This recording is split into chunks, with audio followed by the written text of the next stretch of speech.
Hey friends, welcome to Flight Test. I'm Josh. Today we're going to be taking you through the build, tune, fly of one of our newest products, the FT Adventure. This FT Adventure is one of our newest molded airplane lines, and we had a very specific vision around this. Not only did we want a really great micro airplane that really had the spirit of general aviation in it, but we also wanted lots of versatility. That's why we included pontoons, a Taildragger configuration, a Tricycle configuration. We also wanted this plane to fly exceptional without the use of a gyro board.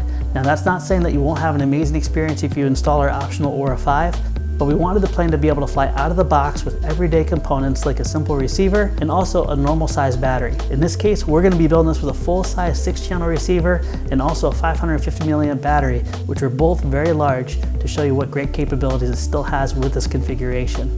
If you guys aren't familiar with the build, tune, fly, basically we're your friend on the field. We want to take you step by step through the assembly, the tuning, which is the radios and the dual rates and the adjustments of the throws, and also flying. What you're going to experience flying out there, some tips and tricks to have a great experience, and also to demonstrate the capabilities of this airplane. We want you to have an amazing experience with this plane, but also be able to experience everything it has to offer, and then hopefully share it with your friends and family. All right, let's go ahead and get started. All right, so the first thing that we're going to be doing here is unboxing, and then we're going to go ahead and go component by component and identify it for you. So let's go ahead and get our manual and our hardware page out.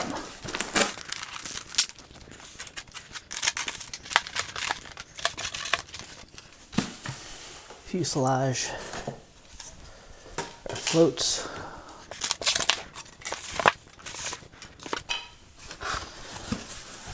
our wings, and our hardware pack.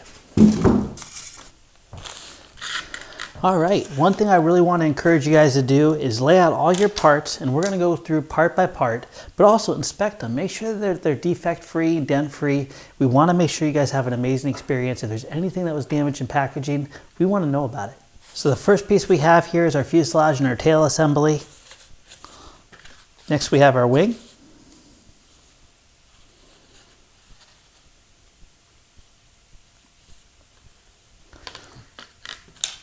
We have our floats.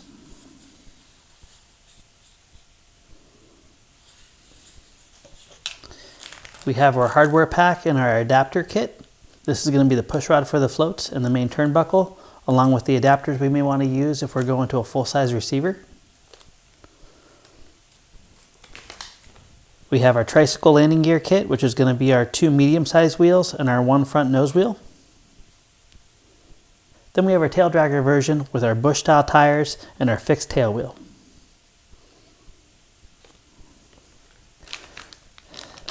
Next we have our prop and spinner.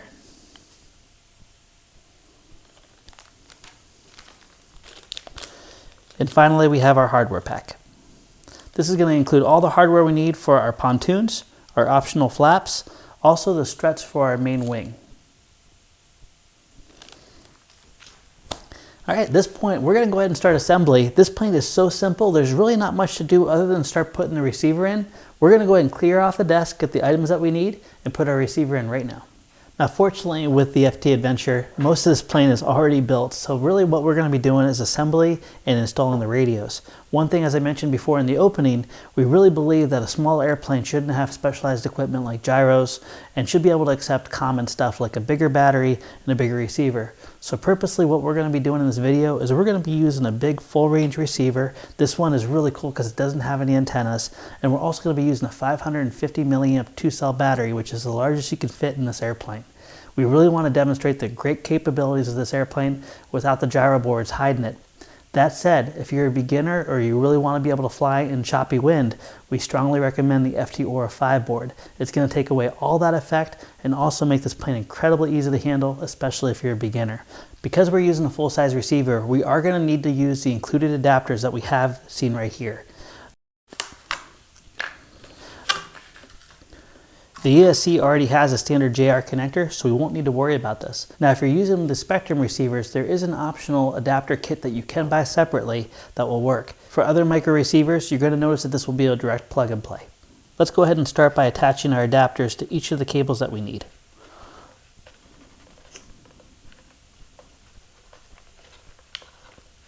There's one.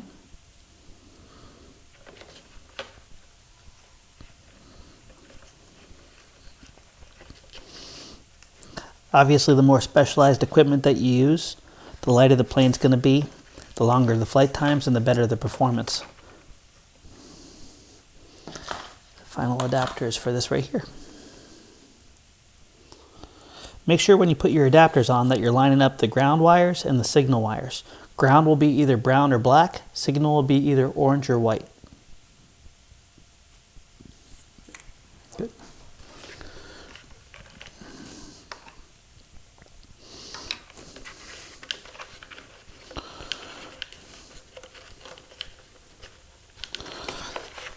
I'm going to go ahead and pass these wires through the back here because where I'm going to mount my receiver is going to be underneath the wing.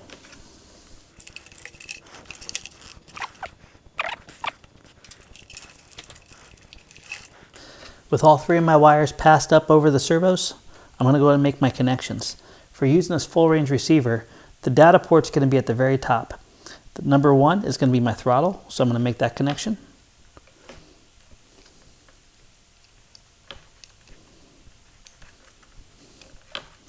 Number 2 is going to be my ailerons. I'll plug that in at the very end, so I'll skip that.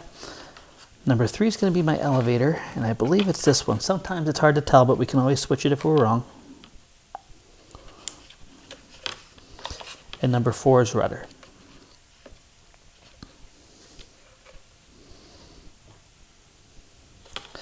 Next connection I'm going to make is my ailerons.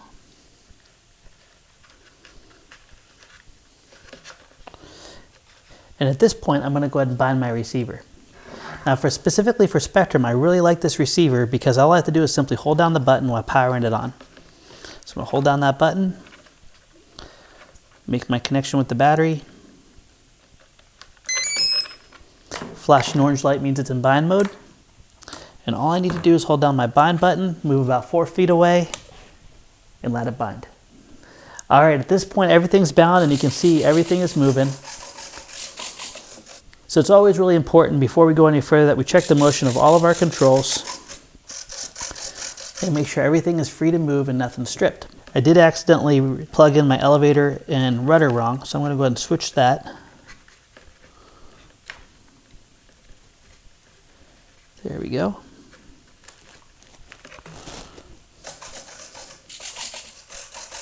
Very good. Now what we're going to do next is we're going to loosely put this plane together. And I'm going to go ahead and hold it in the orientation that I would like you guys to see it whenever you're putting it together. So that's the tail towards you. With the tail towards you, when you pull back on the elevator stick, you should see it go up. In this case, it goes down, so we know that we need to reverse our elevator. When we move our right aileron stick to the right, we should see our right aileron move up. And then finally with the rudder, when we move our rudder to the right, we should see the deflection go to the right. So at this point, all we need to reverse is our elevator. Let's go ahead and do that now.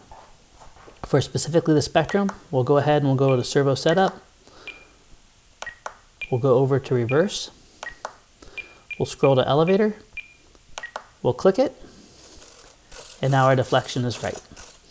If you're using the Aura board, all servo reversing and subtrims are actually done through the board. We have a really great setup video where we actually installed this into the DHC2 Beaver and had a great experience. We'll link that down below. If you're going to install the Aura board in a plane like the Adventure, you are going to most likely need to mount it vertically, which means you'll need to change the orientation of the board. Don't worry, we will have a video showing you exactly how to do that, and also a downloadable profile where you can simply load the profile, put it in the airplane, and have a great experience. All right, so all the controls are working. Our next thing we want to do is make sure that our deflection is proper. So again, with the plane facing towards you, and it's opposite from me right now, but it should be just the way you're seeing it on the table, we want to make sure that our control throws are 12 degrees left and right.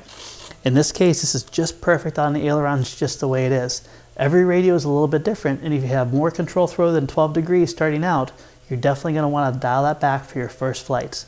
Also, put in about 30% expo. We'll go ahead and do that right now. We're going to go down to dual rates and expo.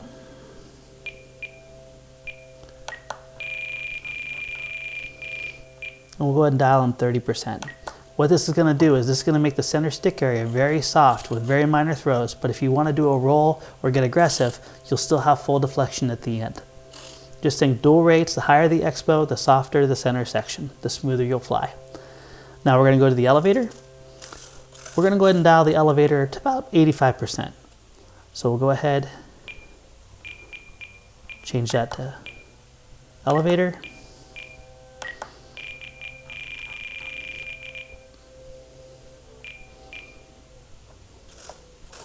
And there we go. When we dial this into 12 degrees, what we want to see is when we lift this elevator up, we want to see 12 degrees of deflection going up. This is a really great starting point, and generally I like to fly all my planes between 12 and 16 degrees deflection with 30% expo. Once again, we're going to dial in 30% expo just to soften that center stick, and then we're going to look at the rudder. Rudder will go ahead and also do about 85%.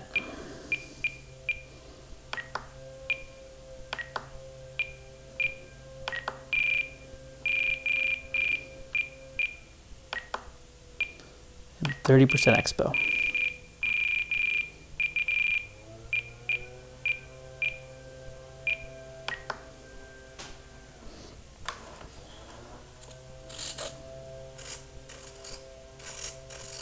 And that looks good.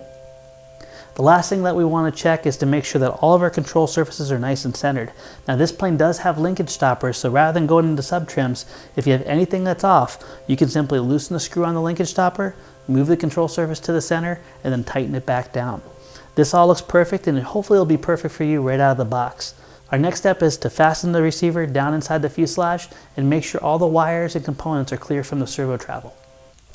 For fastening down your receiver, you can either use a couple drops of hot glue, or I like to use double-sided sticky tape. We're going to go ahead and install that double-sided sticky tape right here, and in this case we're going to go ahead and mount this on the vertical wall. I'm going to go ahead and mount this on the vertical side on the right side if you're the pilot in command of the airplane. If you're flying off the FT or a light, what you'll do is you'll change the orientation to mount the board vertically, and then carefully mount it on the one side, and then on the opposite side you'll mount your satellite receiver.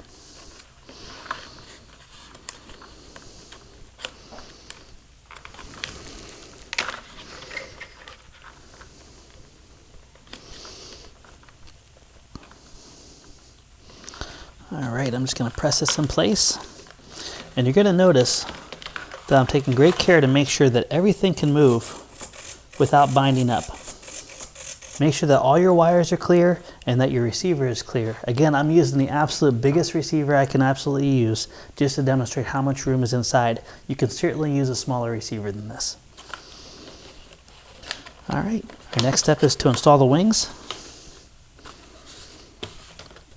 We can disconnect our battery now. And this would be a really good time to locate your two struts and also your screw pack.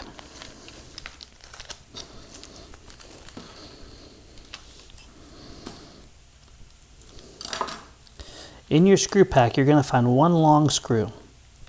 That long screw is going to be your wing hold down screw. And you're also going to find 4 shorter plastic screws. The remaining hardware is for your optional flap kit. That's if you want to install flaps on this one. So to fasten the wing, we're going to use the longest plastic screw in our hardware pack.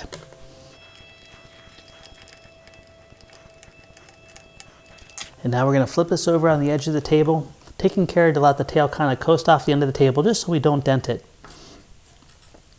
Now we can go ahead and install our struts. We're going to go ahead and just do a quick test fit here. And you're going to notice that one flat edge goes here and the other goes against the wing. The first side we're going to do is on the fuselage.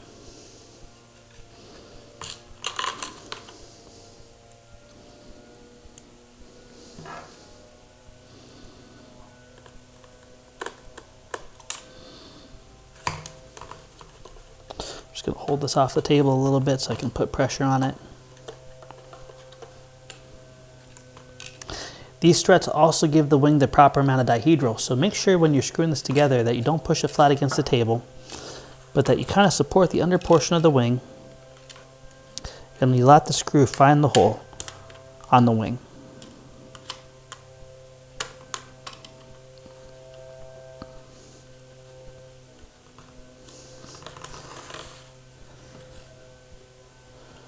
Same process on the other side. These struts add a tremendous amount of strength to the airframe, so I'd strongly recommend putting it on. I know it will make it a little bit more inconvenient taking the wing on and off, but in the case of a cartwheel or a crash, it's not going to break on you. Alright, at this point we can go ahead and we can install our cowling. Similar to the Beaver, we're going to go ahead and kind of route the wires here for the cowling, just like you see it here. We want to give as much open real estate as possible for the battery to be able to move back and forth to get the proper CG. Once you have your wires kind of guide on the side, you're going to see this just simply pops on magnetically.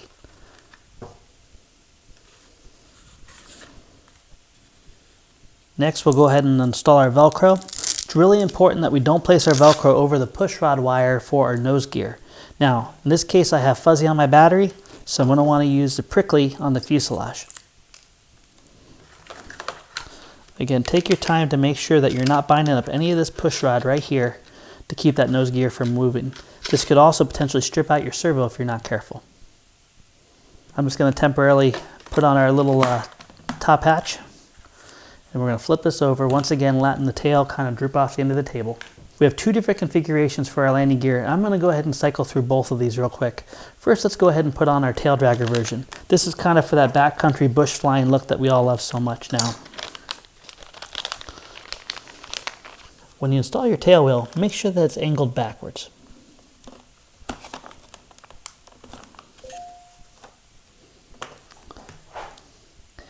Next, we're going to install our main landing gear. For our main landing gear, we're going to use the mounts in front of the struts. Also, make sure that the landing gear on the leading edge is bending forward and it's wrapping towards the tail. It doesn't make a huge difference if you move it the other way. It's just going to set it back a little bit further and make it easier to tip over. So there's one.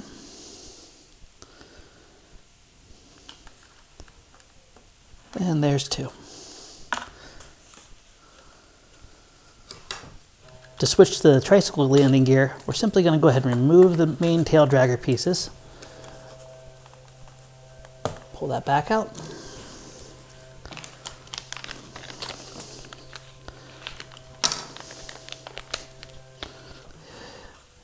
First step here is we're going to go ahead and mount our nose gear. That's going to slide right into the slot, just like that. Our second step is we'll mount our main gear, which is going to be behind the struts. We're going to be making sure that this portion of the landing gear here is pointing forward.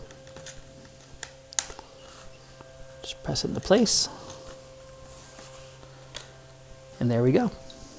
If you do need to adjust your nose gear and you notice it tracks funny but it flies straight, you will need to go ahead and remove your wing, loosen the linkage stopper, adjust your nose gear, and then lock it down and then reassemble. For installing the pontoons, we're first going to go ahead and place the brace wires onto the pontoons. Both brace wires are identical, so you can go ahead and just put them in place without worrying which one's the front and which one's the back.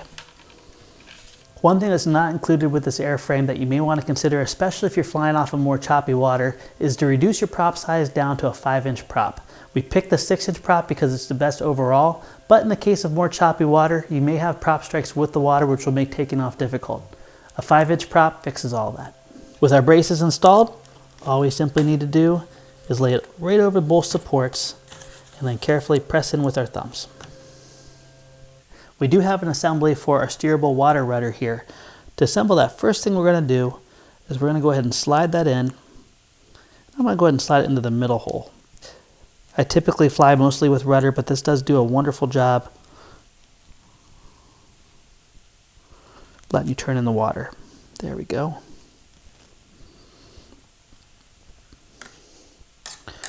We're going to go ahead and let that kind of favor back towards the back here.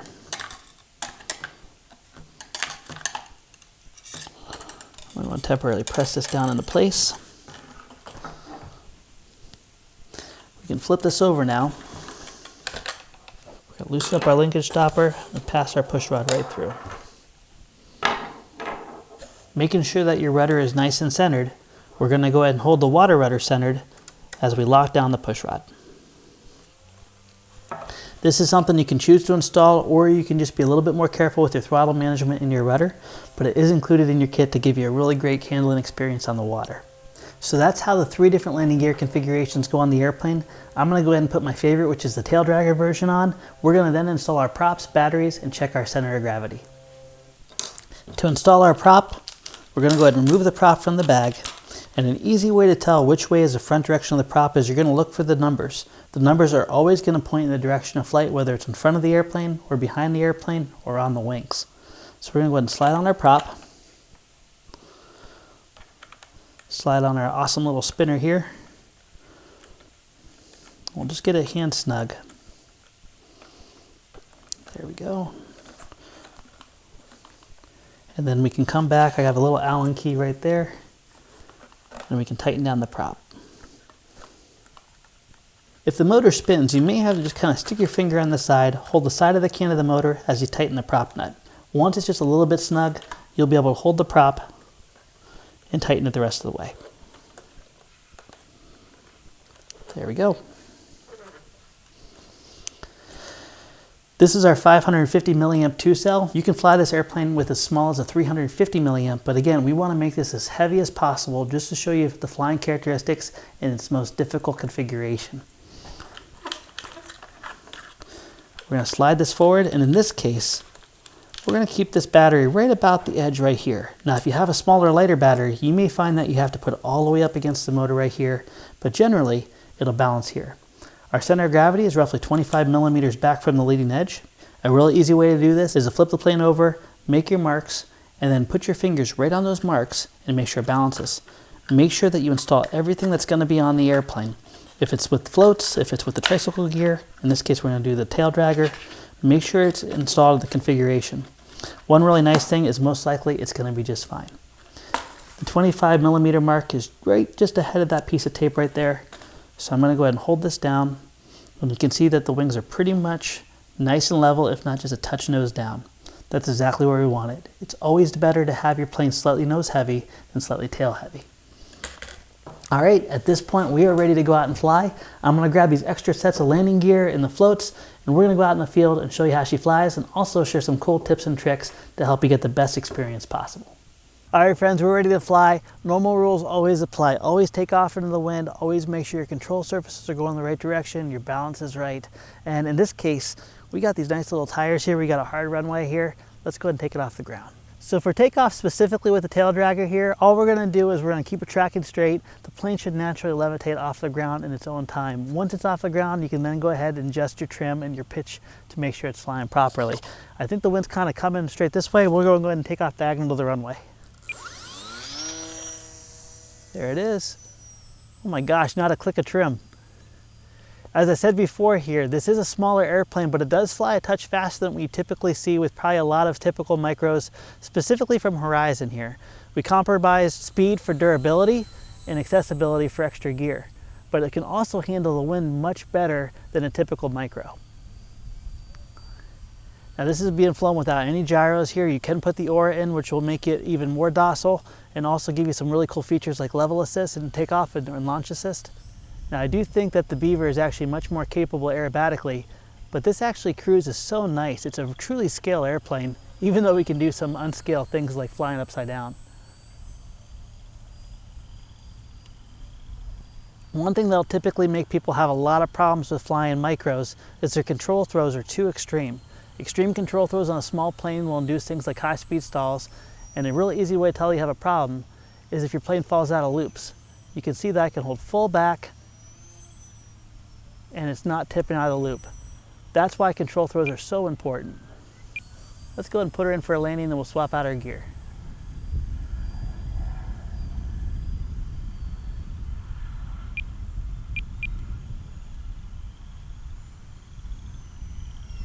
I'm actually gonna have to go around. It's gliding too well. So for landing this airplane, you're gonna let the wing fly it down, which means you're gonna keep a nice glide slope. Don't try to fly it off of the motor, especially when you're landing. There we go, we'll put her in the wind. Man, I need to go around.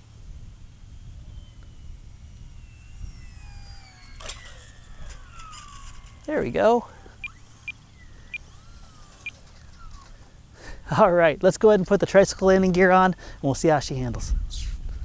So we were talking about how cool it does off the grass. Let's go out to a green and fly it on the Tricycle gear now. All right. Ready?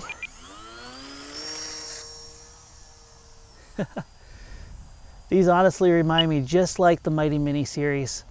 If you guys have flown the commuter, I would say this one's the closest to it. Beautiful.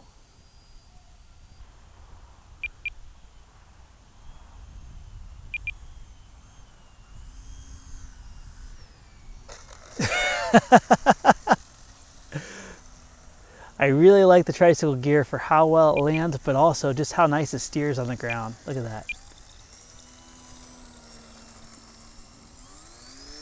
Hands off takeoff.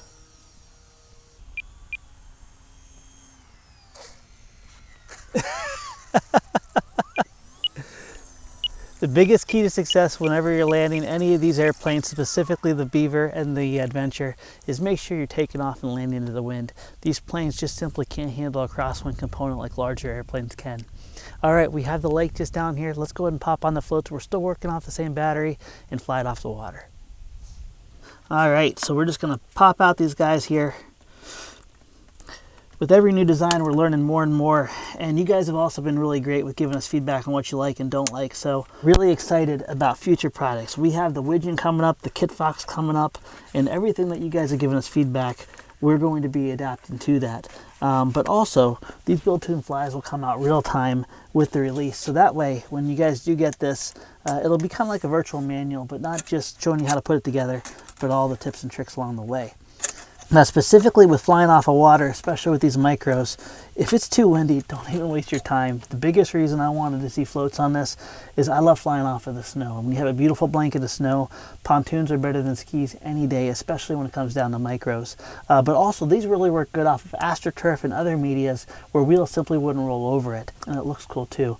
Now, with this, like I said before, if you're in choppier water, the prop can make contact. So unless you're flying off of glass smooth water, go to a 5-inch prop. You're gonna have a much better experience. But a 6-inch prop will get us off the water. We're gonna show you how. So the wind's coming out of this, which way is it coming out of? Well, kind of this direction here. So we're gonna always make sure we're taking off into the wind. Let's go ahead and pop it down right here. It's really important that you get this up on the step and get speed before you fly it. So we're gonna go ahead on the step and right off she goes. You can see it actually lifts it around to point directly into the wind, and now I know where the wind's coming from. So as you're flying this, you're going to notice with the pontoons, you do have a little less power, but the plane with that weight on the bottom flies just so smooth and beautiful, and it looks awesome. That extra drag kind of slows it down a little bit.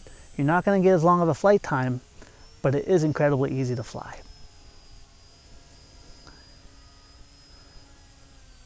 I'm going to do a low buzz, okay?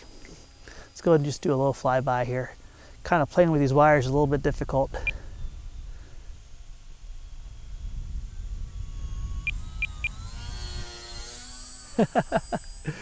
All right, let's go ahead and set up for a landing here. Now with landings, you definitely don't want to stall it in. You want to bring it down a little bit of speed. Just let those pontoons just kiss the water and then decrease the speed and it'll skip to a stop really easy.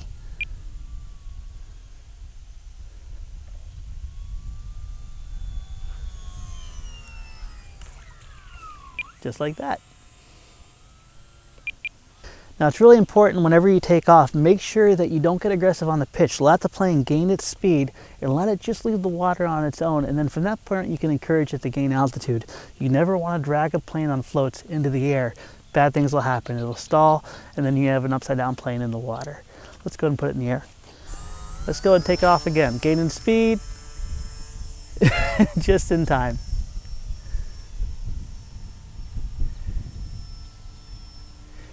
And we got a little bit of wind out. You can't unfortunately see it in the camera, but it's doing incredibly well. One more landing.